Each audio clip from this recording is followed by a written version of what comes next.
What is going on, all you lovely and beautiful people hanging out with me today? So, I'm going to sit here and talk just for a second to make sure everything updates and gets going and all of that good stuff. Hey, if you're watching this, I am completely excited to see you guys here. It's going to be a lot of fun. We're going to be breaking stuff down like the clickety clackety clickety clack and all that stuff. Looks like we are live, so congratulations to everyone who can see. Hey, if you're watching this, this is going to be a breakdown of the USS Discovery episode. What was it? Context is for Kings.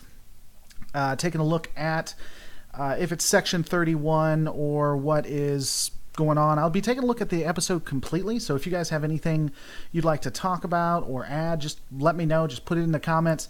We will get to it. I'm going to be doing two different series now. I'll be doing one on Wednesday where it's just going to be me hanging out, talking about a breakdown of something. So maybe it'll be a ship or maybe it'll be the Discovery episode. Let me know in the comments what you guys want to see.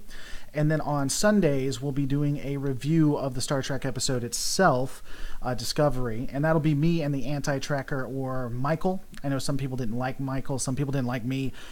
So I decided to do a second dairy where it's just me hanging out, talking with you guys. So just let me know what you want to see, or if you had some questions or anything you specifically wanted to break down. I will be getting into it in this box right here. We won't be actually watching it, obviously, because that would be breaking copyright. But just to get started, so this is the starting of the show, Star Trek Discovery. It was a, this is what you missed type deal. I just wanted to point this ship out because does that not look like a Terran battlecruiser?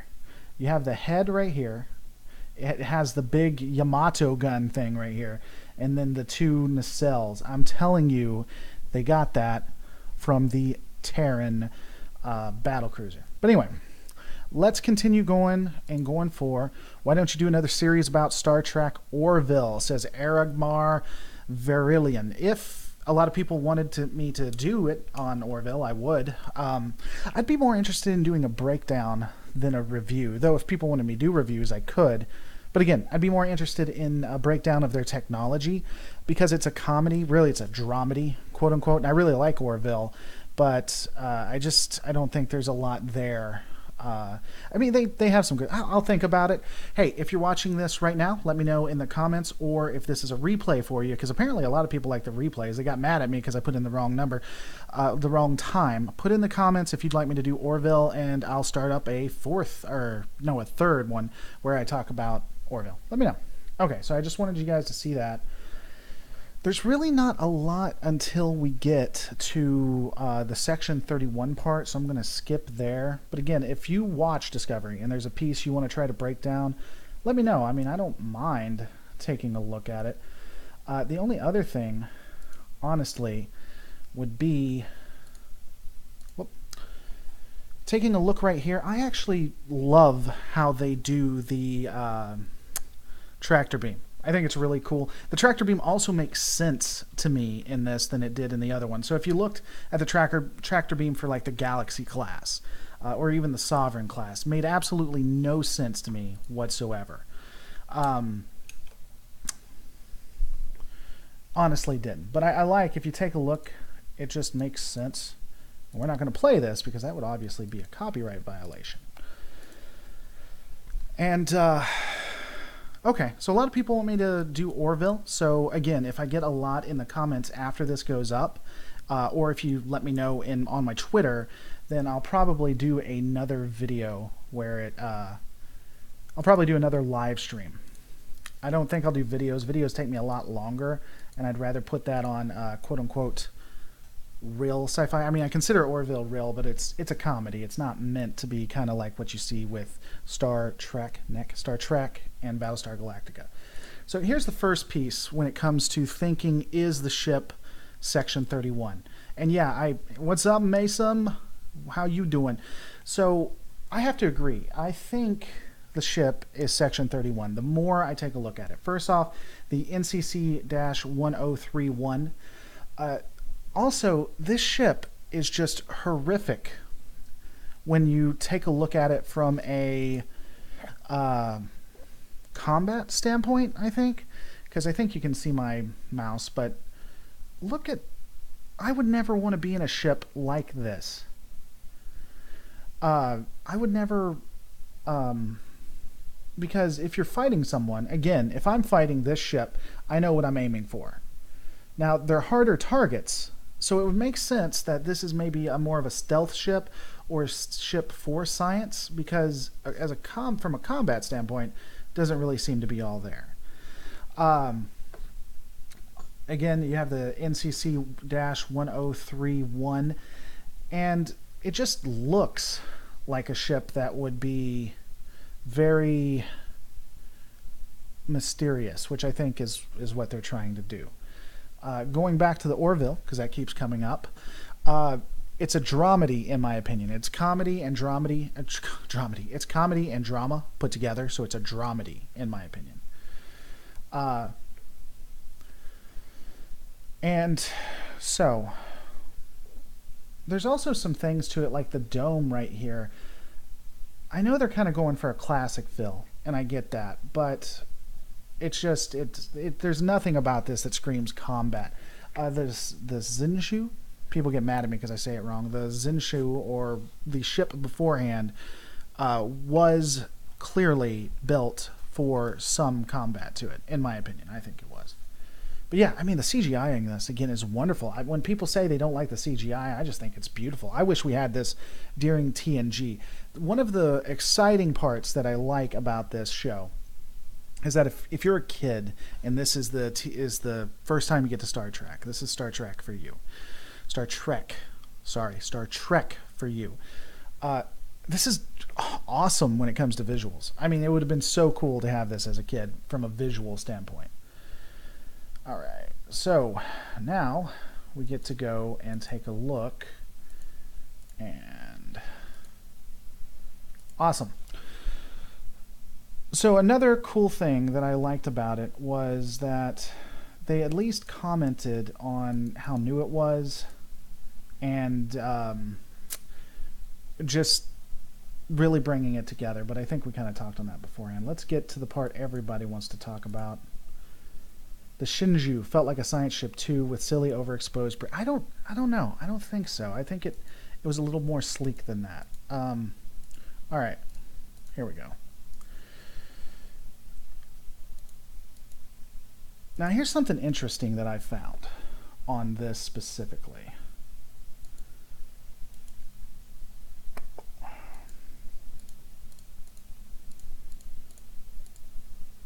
Where is it? Come on.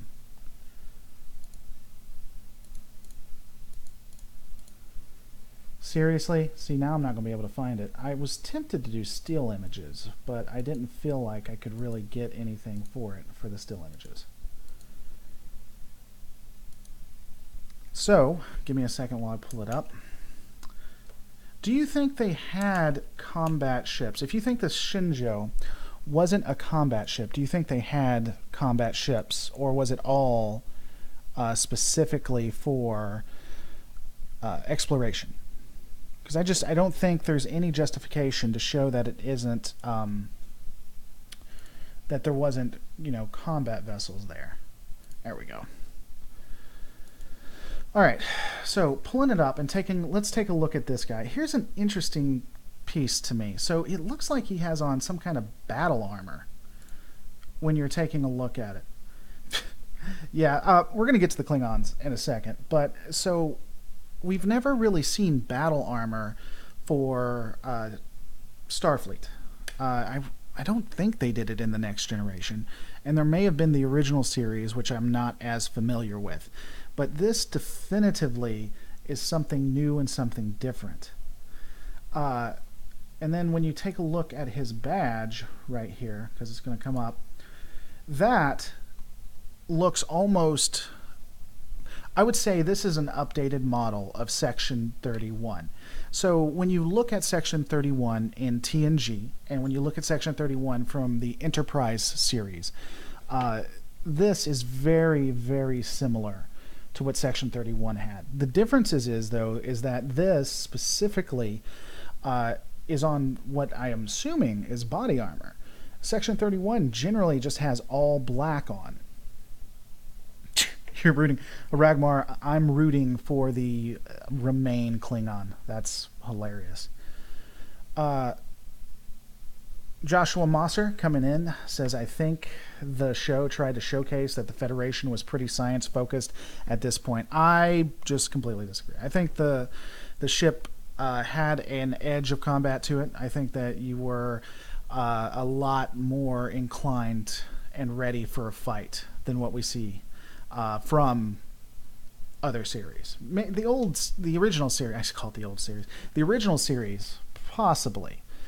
I think that they were during the height of the Cold War, and that's part of my justification. So you really need to watch this when it's Kelvin timeline. If you don't assume, if you assume this is going to be canon, then you're going to have a bad time. Just assume that it's Kelvin timeline. So we already have a militarization there in the Kelvin timeline. And even if we assumed it was the Prime timeline, when it gets to the original series, when it gets to the Enterprise with Kirk, those ships were designed for science, but also to fight the Klingons. JFQ, just so you know, I guess I should have put this at the front. There's going to be spoilers here. So if you're watching this, please, please, please know that there's going to be spoilers here. Joshua Mosser does say, though, Trek Yards has a theory that this might be a proto-Section 31 faction, kind of like Section 31 finally getting off its feet with the Federation focused on the war. Maybe, but the thing is that Section 31 has been around since before the Federation Charter. They've had their tentacles within the Federation for longer than that. So I could accept that maybe this is perhaps an attempt to expand beyond that. I don't think it's a proto-faction, especially if they're saying with Kelvin timeline. The technology in Discovery should at least be in Voyager. I can agree with that. Anthony Dolph coming in saying, wait, I thought they said this was the Prime timeline. Absolutely no sense for it to be Prime timeline. None whatsoever. Nothing here jives with Prime timeline. First off, just a couple of things off the top of my head. In TNG, they talked about that there had not been a mutiny that had occurred since what happened at Pegasus. So that's an inaccuracy. The technology is more Kelvin than it is Prime timeline. And, again, as he said, if it's Prime, then this stuff has to be after Discovery.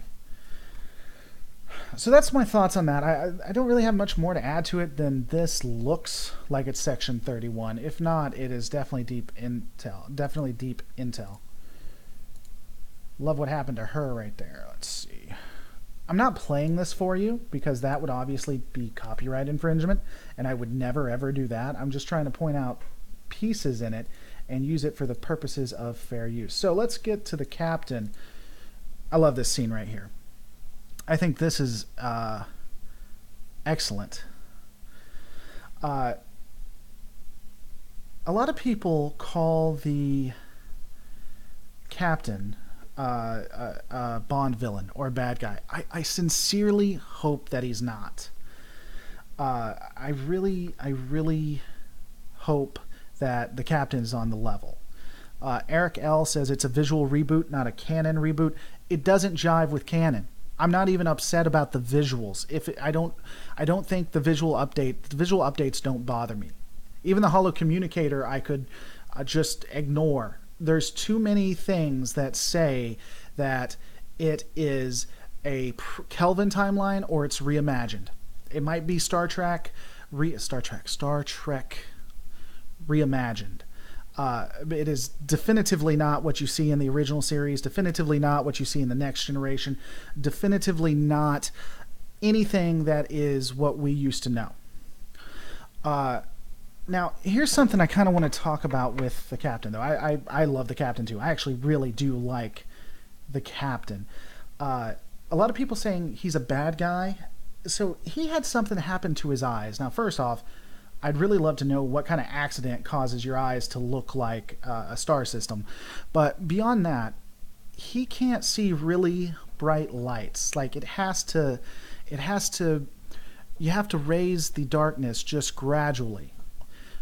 So, how do you think he would fare against a Klingon ship that is used as a beacon that is so bright that you can't turn it off? I'm surprised that they let him stay as a captain. I honestly, it's going to be cliche if he's a bad guy. I'm going to be completely honest with you, completely cliche, and not look the best, especially since he is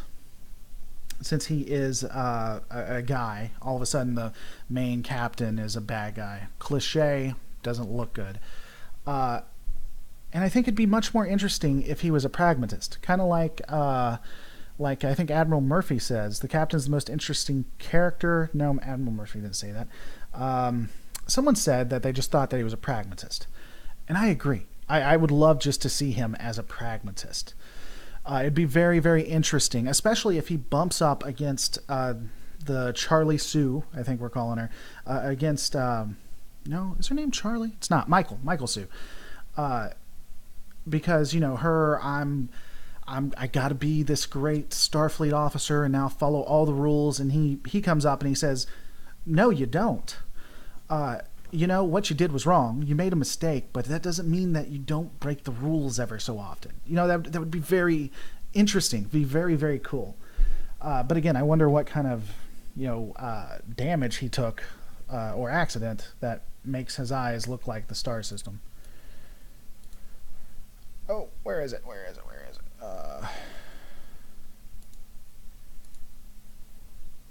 So going back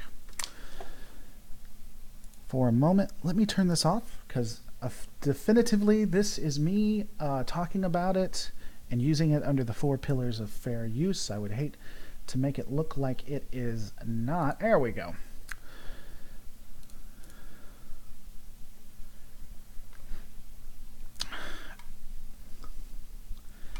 Anthony Douth says, I feel bad though the show doesn't have a chance now that they put it behind a paywall.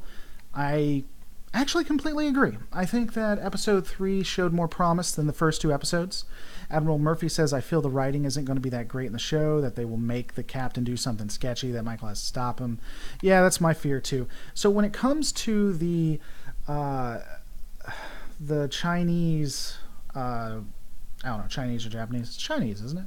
Or did it start in Japan and move to China? It doesn't matter. When it comes to the crackers, do you guys think that there's anything behind that? Or, I don't know. This is part of the Bond villain that I see people talking about, because it just seems like something a villain would do.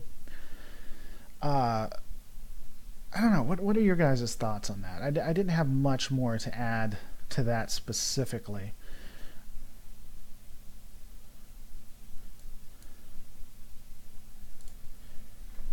But I wonder if there's anything. I feel like that's just, if it doesn't add anything, it's padding, and I don't see why they'd pad it. It seems like there's more to it. Hopefully we'll see more to it. Maybe I'm just not reading into it what I could.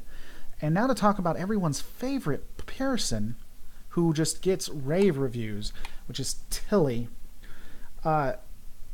Is it just me? I know they're trying to make it a kind of a character that people will grow around, people will like, and you know, the comedic part of it.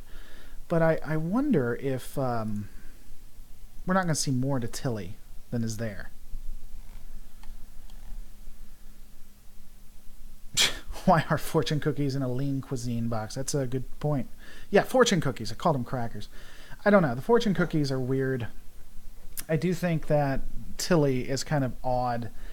Not odd. I think they're going to do something more with Tilly. I think that she's more than just the comedic value. And a lot of people don't like her. I actually do. I actually enjoy Tilly. I think she's pretty cool and fun. But I can be odd in that way. Alright, so let's get to the next piece, shall we?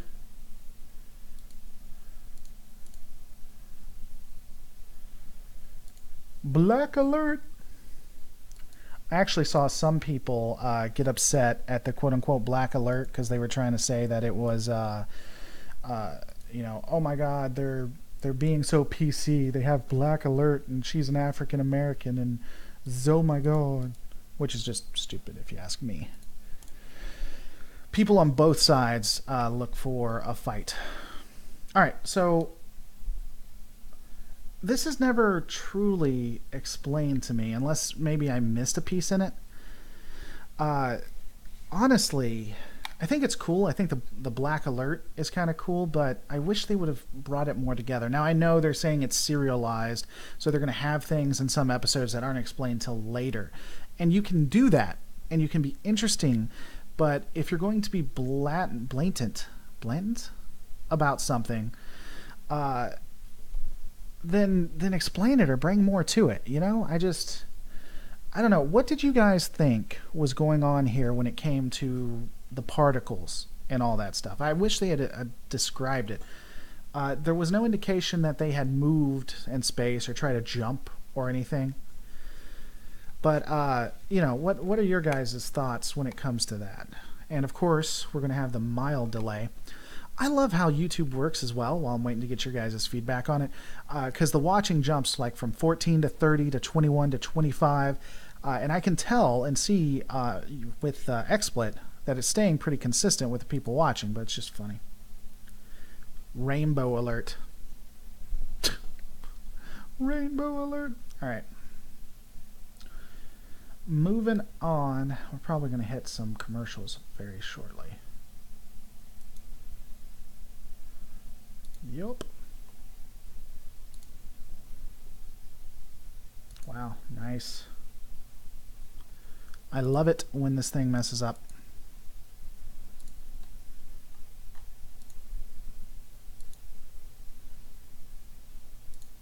What?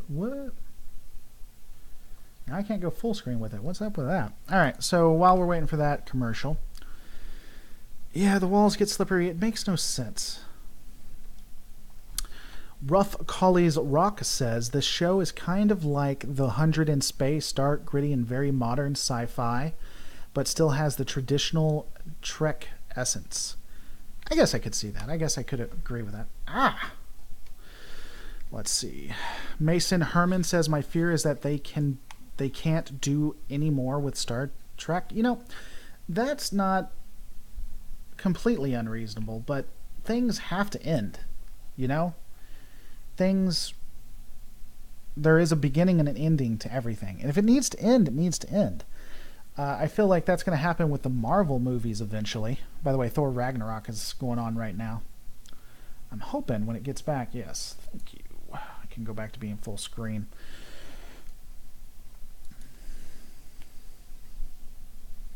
What? That'd be hilarious. I hope they have a rainbow alert. I wouldn't even be mad. I would say well done to a rainbow alert.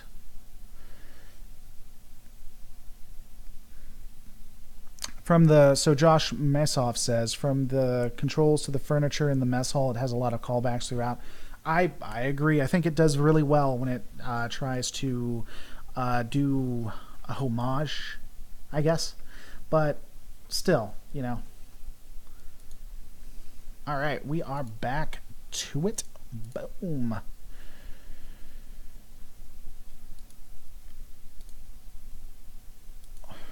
So, here's one of the things. A lot of people get upset because of the visuals. And I think visuals like this, I don't really have an issue with it. I think it's kind of cool. I think they would have done this if they had it in the original series. They just didn't. And so I don't get too upset at it. And I love how Tilly tries to play her off. I thought that was absolutely hilarious. So let's get back to a part of it.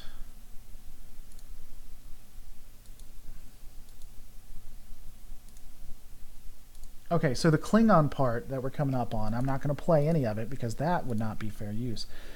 Well, it would actually be fair use, but sometimes we have disagreements on what fair use is. I thought it was I laughed. I thought it was a good comedic point. Again, there's no reason, there's no indication of why you would have a Klingon on this vessel, right? Absolutely none whatsoever. There's no indication of any ships nearby. They don't talk about any trails. The ship was either destroyed or left after it dropped off the Klingons. And then you have a Klingon come up and he's like, "Shh, okay, that was funny.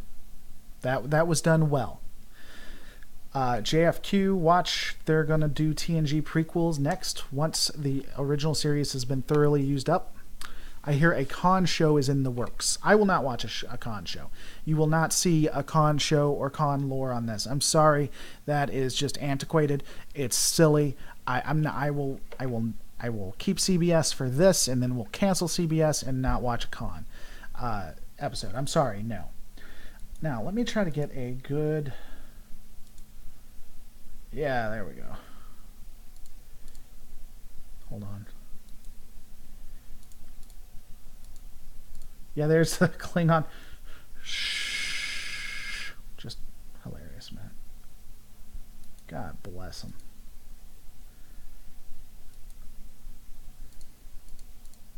So there is the alien. What is going up? Pete 8680.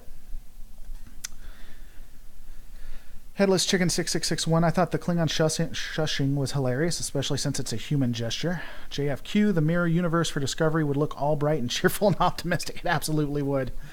They'd all be jumping around and holding hands. So look at that alien, though. I mean, this is so clearly an Aliens knockoff. And my problem with it is that they don't explain it. I'm not necessarily against it. I'm not necessarily against a Aliens homage, in fact, but I understand that you want to create consistent episodes, and I forget who it was. It may have been Red Letter Media who talks about how, like in Game of Thrones, you can't come in the middle of Game of Thrones. It's set up so that you have to watch the first show and go all the way through, and that's what they're doing with Discovery.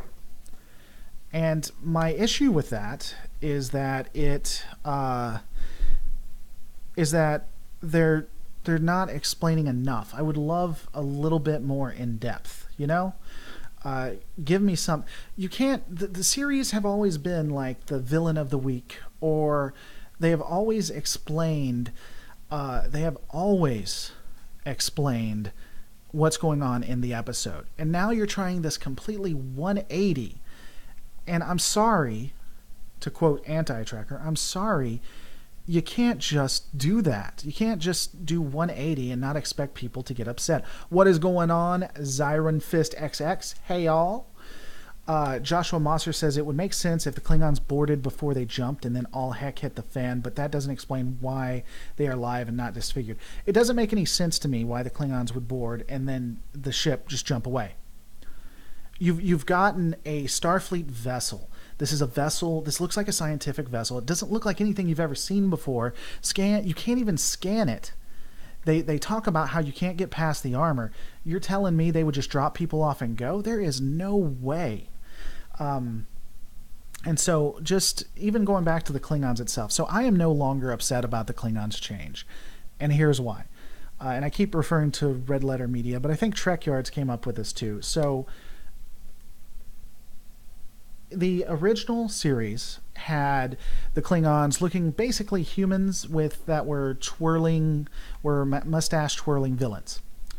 Then, a few movies in, they become a strong, honor-bound warrior figure, and they start getting the head things that are happening. In TNG and DS9, they go all that, and then they have it in Voyager too. And then in Discovery, they change it all up. So before we even get to Discovery, the Klingons have changed 3 or 4 times, and I went back and looked at it myself. And so I'm not as upset about it. I'm just not. And the Gon says, first time watching, you're awesome, man. Good show. Thank you. I'm here for you. By the way, if you check out, I do lore videos Monday through Thursday. So you might want to check out my Dominion War series if you like Star Trek. And of course, I wouldn't be a YouTuber if I didn't point out that you can become a Patreon on patreon.com/lore reloaded, or you can sponsor me by hitting the sponsor. If I have a lot of sponsors, I'll start making icons for you guys to use. Or as always, just super chat. I do this for a living, so, keep me feeding my kids. But beyond that, let's get back to it. Peter8680 says, I hope Lorca is a true neutral. Completely agree. I hope that he is an absolute true neutral. But here's the alien. We don't understand it. We're going to see it in the future. Let's just keep on going. So, we talked about this. We talked about this on Sunday. And I guess it's worth talking about again. And Rough Collie's Rock asks, who do you think will replace Kavumba? I'm going to agree with Mr. Pete 8680. It's going to be the albino Klingon. I don't know his name, but the albino Klingon is definitely going to be replacing it. Iron Fist says, are they going to mention maybe about Augment Gene from the show Enterprise, and they just been reformed in themselves over time? It would be very awesome if they start bringing homages, or they start referring to Enterprise. Now, it's going to I believe this happened during the Kelvin timeline.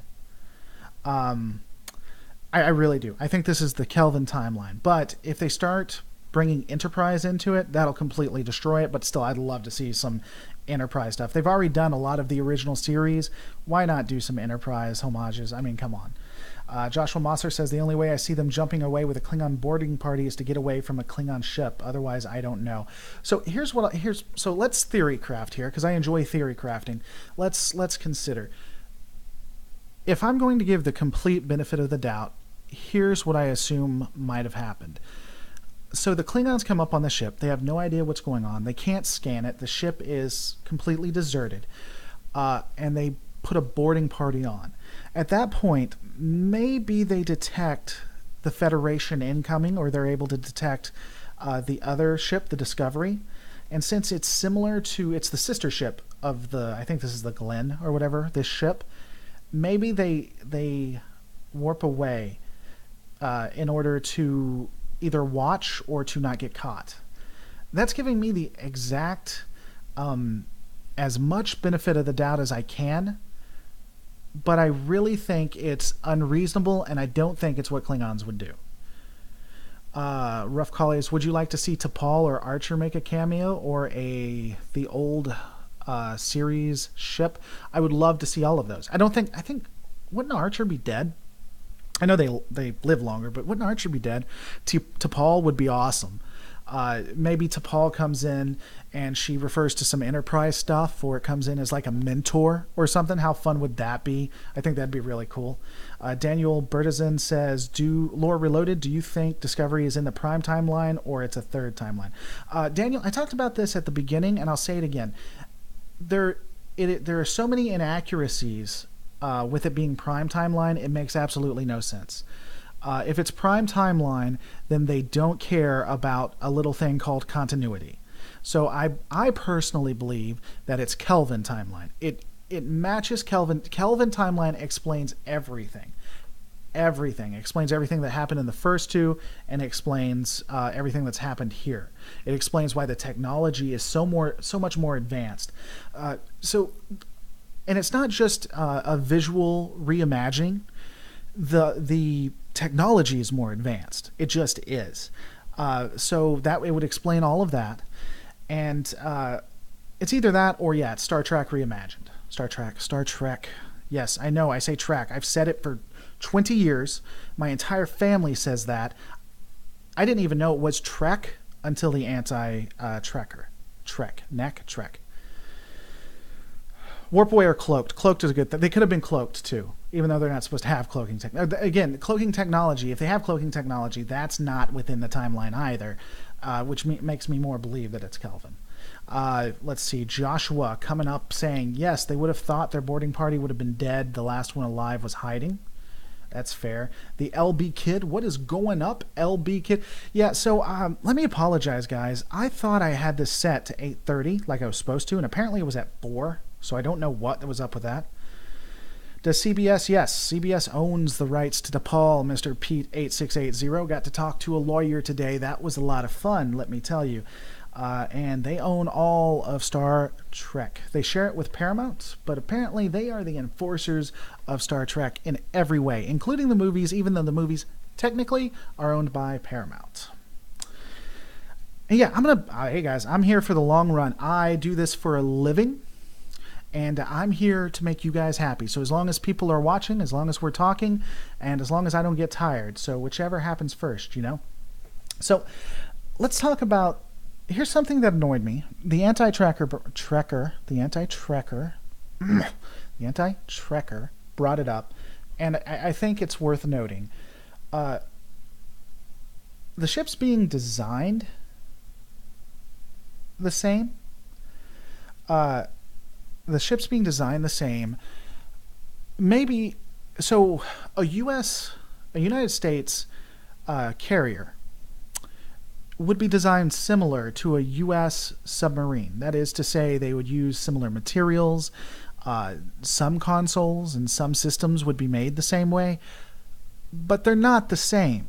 So the fact that she can run around all the Jeffries tubes because she's been on the Shenzhou makes no sense. And it's a huge plot hole for me. It's a plot hole. I mean, I'm not losing sleep over it. There's a lot of other things to not like. There is no A or C in Trek. I know there's no A or C in Trek. By the way, if you guys want to laugh, go to my Star Trek Discovery failure. It'll be the one with the icon that has failure across it. Over 125 comments to date that are solely dedicated to the fact that I can't say Star Trek right. Joshua Mosser says, I don't think it deserves to hate. I think he's trying to say I don't think it deserves the hate it's getting. I think it's going to turn out to be a good Trek drama, but Trek isn't normally such a kind of drama as modern ones tend to be. You know, I agree with that. I think one of the things about it is that this is not your grandfather's Trek. This is not your grandfather's Trek. It's a drama. It's serialized. It's not villain of the week. And I think that turns a lot of people off. I just wish they would stop lying. It's not prime time. I honestly don't care what your opinion on the football fiasco is, so I don't know why you're going out of your way to point that out. There's just a lot of stuff I wish they wouldn't do. Anthony Dolph, I think a lot of the hate has to do with it being on CBS All Access behind. Absolutely. But, you know, the first episode was pretty bad. It was a meh. It was very meh. The second one wasn't much better. It really got into it the third one. This ain't my older brother's trick. All right. I love how she escapes, too. She escapes basically Yoda. So now we're going to go 3 minutes as a commercial plays. These are all, let me assure you, every one of these are all still images because I would not at any point break copyright. That would not be right, even though it wouldn't be a breaking of copyright. So while we wait for the commercials, because of the still images, all still images have commercials, as you know. Do you guys have anything you want to add? It's funny because there's going to be like a 90-second delay to this. But yeah, I thought it was funny. She escapes the same way Yoda did. Ow. Rough Collie's Rock says, I don't think it deserves hate. I'm just sick of a lot of people on YouTube saying, oh, it's getting one season. This is how it sucks really bad. I think it's only going to have one season. I think that even from the fourth episode, if the fourth episode was the best that we've ever seen, and going forward, every episode just beats all of the others, I think because the first one was a meh, the second one really wasn't worth much, I don't think it's going to survive. The more I watch it, and the more I find out, and the more I talk with other people, the more I kind of hope that it survives. I'm of the opinion that I don't know. I don't think it's going to work the way that we think it is. Well, let me rephrase it. I don't think it's going to last. I think people are right.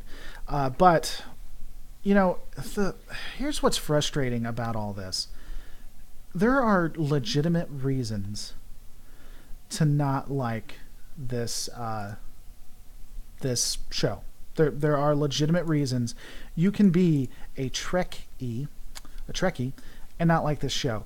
I hate that people are trying to make this into politics. For those who don't know, I used to have a political channel, and that's what I did for the longest time, and became pretty popular. I didn't get the stats I'm getting now, but I was pretty popular, and I was conservative on it. And what I hated about that is, in order for me to get views, I had to be someone I didn't feel like I was. I consider myself a moderate conservative, and I had to be very, very Steven Crowder, very off the wall.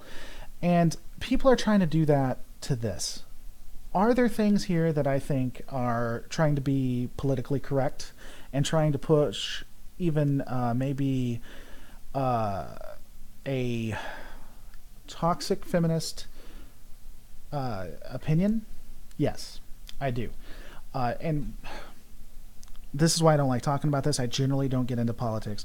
There's good feminism and there's toxic feminism. And I think that there are some things that push it. But people hate it just because of that. And people love it just because of that.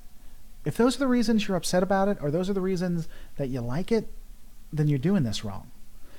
Going back to the opinion, do you think this spore travel will amount to anything? I don't think so, and I'll tell you why. We never see, unless this is Star Trek Reimagined, it's not going to amount to anything. Because we don't see it in the Kelvin timeline with the Enterprise, with JJ verse. We don't see it in the Prime timeline, so I don't think it's going to go anywhere. I think they're going to conveniently write it off in some way.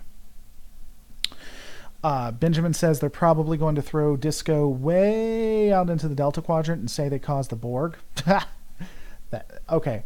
I kind of hope they do that, if I'm being honest. I would love to see them do that. Admiral Murphy says, I know so many who aren't watching it because of All Access and those that are pirating it. Don't pirate the show. Don't pirate the show. I'm not just saying that because me and CBS are going at it. People have tried to get me to pirate shows. I'm not going to pirate shows. Even if I hated everything the executives were doing and the high-paid actors were doing and everything like that, I would either not watch it or I would buy it because there are so many people that are reliant on it. Just don't pirate shows. Don't be jerks. Let's see. Joshua and Answersy. Let's see. Mr. Pete, what theory did you have? Spore travel may lead to the Omega molecule disaster. That would be interesting to see. I completely agree. The political stuff seems to be more on the promotional side, not so much with the show. The show just suffers from bad writing and bad acting. I agree somewhat. I think there is some political things to it. I think there is some politically correct, some agenda pushing. And it's not subtle, and it's not on society. It's trying to point out Trump bad and all that good stuff. Daniel says, back in 2004, when Star Trek Enterprise Season 4 episode In a Mirror Darkly premiered, it was so good that there was going to be a spin-off in the Mirror universe. Do you think that could still happen? I don't, but that would be awesome. Oh, man, I loved A Mirror Dark. So some people are saying this about Star Trek, and it's completely right. The first seasons of Star Trek almost universally suck across the board. Take a look at TNG, DS9, Enterprise, I would even say Voyager. All of them sucked, but when they finally got it, when they finally knew what the show was about, it did amazing.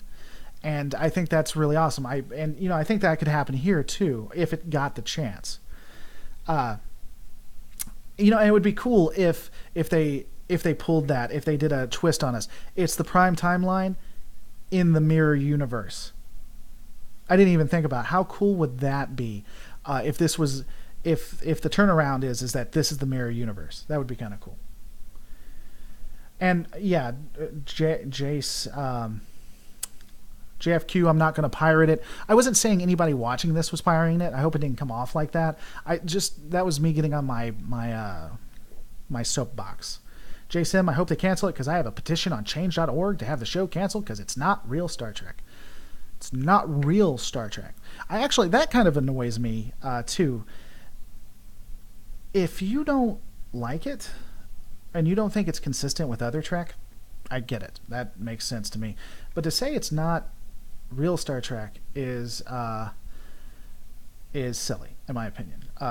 Jason, I don't want you to get mad at me. I hope you stay. I'm willing to talk this out with you, but it's still, in my opinion, just a little silly. Nexus says, I apologize for repeating this. I heard this in another video, and I haven't been able to confirm this. Didn't Paramount film this? Which is another reason why it looks like the Kelvin timeline. I don't know. Maybe they did. It's definitively similar. I think it's, what is it, Midnight something? Midnight Scope, Midnight Range, the channel, was talking about that. So getting back to the actual episode, I'll be happy to read more, but getting back to the actual episode. So again, look at this. This screams Kelvin timeline. It simply does.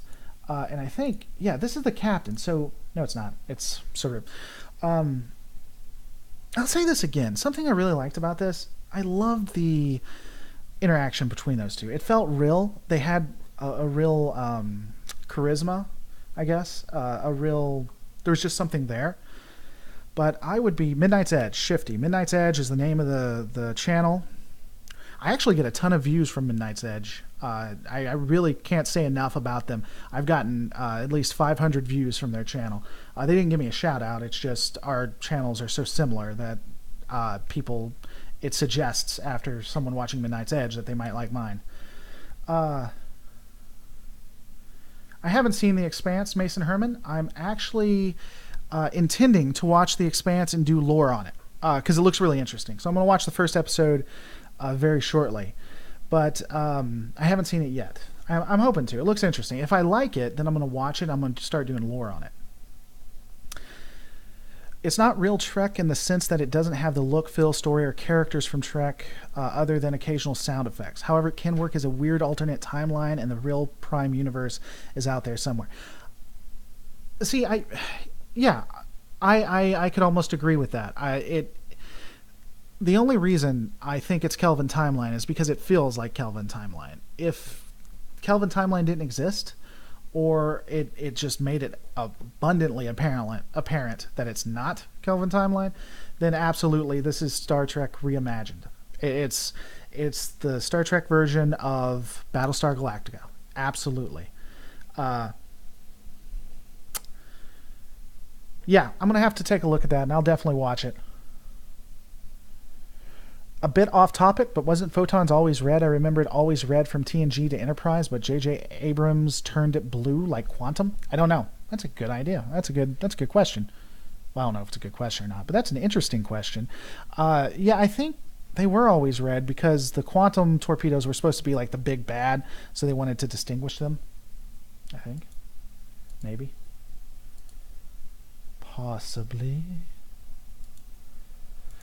So here's my thing. Going back to Captain Lorca, I'm telling you, if I knew that all they used was windows, whether it's the steel or it's actual glass, especially with this captain, nothing but flashing lights. I mean, I would own the Discovery in less than 30 minutes in a battle.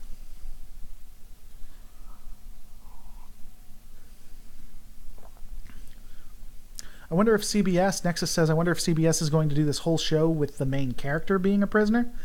No, I tell you what's going to happen. And I would almost bet money on this. I would almost bet a buttload of money on this. She's going to earn her stripes. She's going to have hopefully it's an arc over the entire season, but she's going to have an arc where she becomes part of the crew. So that's going to happen. I would almost bet money on it. Rough Collies Rock says, I think this show is more of a modern Trek than Trek Nick. God, I think this show is more of a modern Trek. It's made for a modern audience. So here's my opinion on that. I think that you do have to update it. Going back to Red Letter Media, how he talks about you have to update it for the current audiences. Absolutely. The motion picture TNG movies wouldn't work. I don't even know that you could have a DS9 movie and it work. It almost had to be JJ verse in that instance.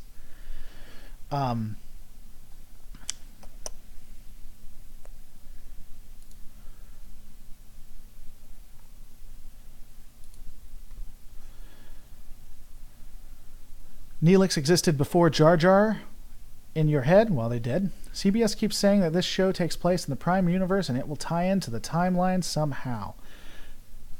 I don't know how. I think it would be the most contrived thing on the face of the planet. Nexus says this dude looks Section 3. Section 31, who... Oh, you're talking about Lorca? Yeah. Other than the original movie, all photons were red for the motion picture From Khan to Undiscovered Country. So, looking at this, a lot of people have tried to explain this away, saying that she didn't actually travel all these places, that it was a holographic instance. So why does he need the spores if it's a holographic instance? And if it's not, and she was traveling, I thought they couldn't travel that far. Or is it only just the like, can they only do like human beings? First off, let me say this. There's no reasonable explanation beyond she actually went to those places, in my opinion. If she went to those places and they can transport people to those places, they've won the war. They don't need to worry about ships. Here's what you do. You transport troops, shock troops, just shock troop after shock troop after shock troop to Klingon planets, and you win the war. Mr. Pete 8680 says only through spore drive somehow Discovery can fit in Prime. I don't the spore drive. So I don't think that the Discovery is going to have to be destroyed and forgotten. Or it's going to be a Section 31 ship and their exploits will never be known. It's the only way. It is the only way. It has to be Intel Section 31, nobody ever hears about it, or the ship's destroyed and the crew forgotten. And there's a couple ways they could do that. They could try to fit the Cold War into it. Light projectors aren't that... Joshua Mercer says light projectors aren't that complicated. They aren't holograms. Yeah, so here's my thing. It makes no sense to put her in there to activate the spores and then to do light projectors. Unless you're saying that her image is being projected there. But even then that would have great intelligence gathering opportunities, I think. Yeah, it's funny. Somebody just commented on one of my other videos. Watch the new Discovery. I know people say it sucks, but it really looks... I love it. We're talking about it and somebody comments. Lorca is recruiting her into Section 31. Lorca is being handled by a rogue admiral. So, yeah, I mean, again, that makes sense. Or the Temporal Cold War would be an interesting piece. I tell you, SF Debris, if you haven't ever watched him, go watch him. He was one of the inspirations for my channel. SFDEBRIS, sfdebris.com. He had a really cool explanation for why Enterprise, the Enterprise series, not the original, why Enterprise was mainly forgotten in everything but the JJ verse. Which was really cool, and he tied it into Voyager. So you know how the Admiral went back. So spoilers, Admiral Janeway goes back to save Captain Janeway, and she gives her all of this technology. And I thought he did this, and it was just a really cool thing. So what happens is she goes back and gives all of this technology so that the Borg can be defeated. But, you know, you have the time agents and everything who would want to stop that, or other powers who wouldn't want the Federation to become so powerful. So what happens is that they make an agreement that this is okay. This is a complete and utter breaking of the temporal accords, but it's okay. It's allowed to happen. The Borg must be stopped, but certain factions break away and become extremists because of this agreement that was never supposed to happen. And the actual arc for Enterprise was Enterprise getting into the Time War, Enterprise trying to stop them, maybe even have the Xindi arc, all of that stuff. But at the end of the day, Enterprise, not the original series, but the Enterprise series, the Enterprise crew with Archer, sacrificed themselves to maybe they blow up a space station or something, but they sacrifice themselves and are erased from time, so where it looks like it starts about at the original series. So they'll never be known, but they saved the timeline by giving their lives. How cool of a story would that have been?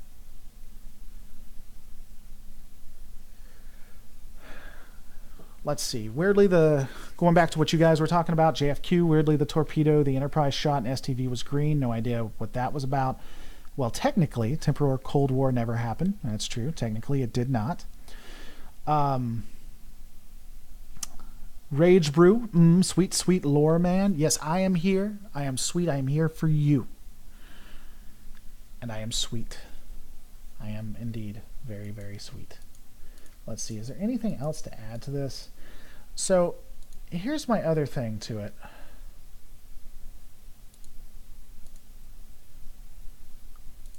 Why did they... So, looking at the torpedoes, talking about the torpedoes, you see the torpedo here is blue that they're sending. Why did they destroy the other ship? I still don't understand it. You could put a skeleton crew on it and you could get it the hell back. It's the only ship that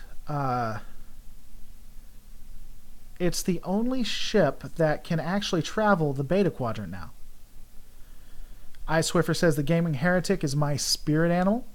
iSwiffer, I am not sure who you are, but for those who don't know, I used to do a gaming channel called The Gaming Heretic. And don't do that anymore because I really like doing lore and it was hard to get into. I want Discovery to succeed. I think that so far the first season is actually great, despite how a Trek first season usually sucks. This one is great so far. I don't hate it or love it. That's just my opinion on it. Did we get to see the ship in action during the episode at all? JFQ, we actually did. You got to see the ship use its tractor beam. Yeah. Yeah, so there's that. Tractor beam usage. Woo! So yeah, they blow this ship to hell. Just boom! And these are obviously still images, because I would never at any point do anything that would violate copyright, even though if they weren't still images, it'd still be under fair use, but still, they're not. It's still images. And they just blow it to hell, and I don't think that makes a lot of sense. Joshua Mosser comes up. If it's Section 31, it makes perfect sense to scrub it at that point due to the extreme nature of it all. Who knows what else contaminated the ship due to the accident. That could make sense, but my only real problem with it is that it's working. You know, they can traverse the beta. I don't see why they wouldn't study it, at least. If Section 31, they destroyed the ship because it has evidence for Starfleet to find. Good point. And the last part is it ends with him beaming. They talk about the guest, and you're like, oh, he's obviously talking about Michael Sue, when obviously he's not. He's talking about the alien. A lot of people think that him beaming up the alien does make him a bad guy. Yeah, I can kind of see that that is something that a Bond villain would do. But I hope he's not. I also don't see the reason to bring up the alien. I guess to dissect maybe. But, you know, what gets me is why... I said this before, but they put it behind like a force field. Why? You know? So... Why wouldn't you put it behind like glass or metal that it can't get through? But Rough Collies rock. Does Section 31 eliminate evidence, hence the USS Glenn? Yes, they do get rid of evidence, eliminate evidence. They even eliminate people. They are not above genocide. So there is that. All right, guys. So we have gone from like 10 people to 35 people consistently back and forth. We're getting towards the end. What are your thoughts? Do you guys like this? Do you want me to do Wednesday shows and Sunday shows? Is that something you find valuable that you'd like to see? Shifty asked, by the way, how quick did that shuttle reach the Glen? How far away was it? They never really said. The shuttle moved at the speed of plot. If the Federation have technology to be able to beat the Borg in a second. That doesn't make any sense. Section 31 would kill you in a heart. Yeah, they'd kill anybody in a heartbeat, especially if they thought that you'd hurt the Federation. Headless Chicken 6661 makes a good point. Didn't the alien resist several bits from the phaser rifle? Okay, I'll give you that. Would be quite useful. Quite useful indeed. Yeah, I mean, I guess it makes sense. If it can resist phaser fire, plus you could just beam it onto a Klingon ship, takes care of it. Grace us with your the spot opinions, theories, and beliefs. Keep it up. Well, Rage Brew, as long as you're going to come and watch, I will come and do it, brother. Just make sure you watch all my videos. You got to watch them all the way through, though. That's the deal we make. And, of course, once you become a millionaire, you have to become a sponsor. And my dogs are barking. That's fantastic. They don't need to bark. That's a bad thing. 1 second. Shh. Hey. Sorry, didn't mean to break the professionality there. What you call genocide, I call it day's work. It's awesome. Oh, it's funny because it's true. All right, guys. So I guess that is where we're going to end it. Don't forget to rate, comment, and subscribe. When all of you become independent millionaires, definitely become patrons or sponsors or, I don't know. If you don't want to give the money to me, give it to, like, some charity for the dyslexic. Yeah. I'm a millionaire. All my money's in probate. I will be patient for you, Rage Brew. Guys, again, thank you so much for watching. Don't forget to rate, comment, and subscribe. I love doing this. I'll be doing Wednesday shows and Sunday shows. Maybe even open a third one to do Orville if a lot of people request it. Hey, check me out on Twitter, twitter.com/Lore Reloaded. That's where I ask a lot of my questions and where I take a lot of requests. Guys, I am going to see you on the next... Wait for it. Wait for it. Just wait.